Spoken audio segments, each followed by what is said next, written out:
अगली सुबह हरीन की आंख सामान्य से थोड़ी देर से खुली। खिड़की से आती धूप ने कमरे की दीवारों पर हल्की सुनहरी लकीर खींच दी थी। हॉस्टल का कमरा वही था, लेकिन अब उसे अजनबी नहीं लगता था। वो बिस्तर से उठी और खिड़की खोल दी। नीचे आंगन में कुछ लड़कियां जल्दी जल्दी क्लास के लिए तैयार हो रही थी।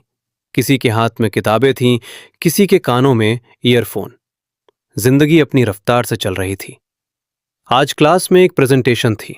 पहले ऐसे दिन हरीम के लिए घबराहट लेकर आते थे, लेकिन अब उसके दिल में सिर्फ हल्का सा तनाव था। ऐसा तनाव जो इंसान को पीछे नहीं, आगे बढ़ने पर मजबूर करता है। जब उसकी बारी आई तो उसने गहरी सांस ली और बोलना शुरू किया। उसकी आवाज में कोई कपकपी नहीं थी, नजरें झुकी हुई नहीं थी। वो परफेक्ट नहीं बोली, लेकिन सच्ची थी, और यही सच्चाई उसके चेहरे से झलक रही थी। क्लास के बाद वो लाइब्रेरी गई, लेकिन आज किताबें खोलने के बजाय वो चुपचाप बैठी रही। उसे एहसास हुआ कि कभी कभी जवाब ढूंढने के लिए शब्दों की जरूरत नहीं होती, बस खुद के साथ बैठना काफी होता है। बाहर बादल धीरे धीरे गहरे हो रहे थे, जैसे आसमान भी किसी सोच में डूबा हो। शाम को हॉस्टल के लॉन में हल्का सा शोर था। कोई हंस रहा था, कोई किसी बात पर नाराज था, कोई आने वाली परीक्षा की फिक्र में था। हरीम उन सब के बीच बैठी थी, मगर उन सब से अलग भी।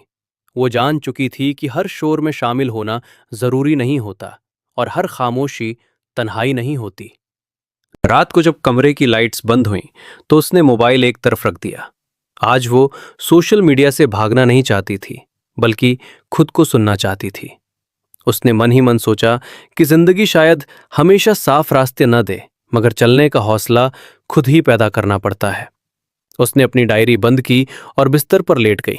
आंखें बंद करते हुए उसके होठों पर हल्की सी मुस्कान आ गई, क्योंकि अब वो जानती थी वो बदल रही है, धीरे धीरे, बिना शोर के, मगर मजबूती से। और यही उसका असली सफर था। आगे का हिस्सा देखने के लिए चैनल को सब्सक्राइब करें।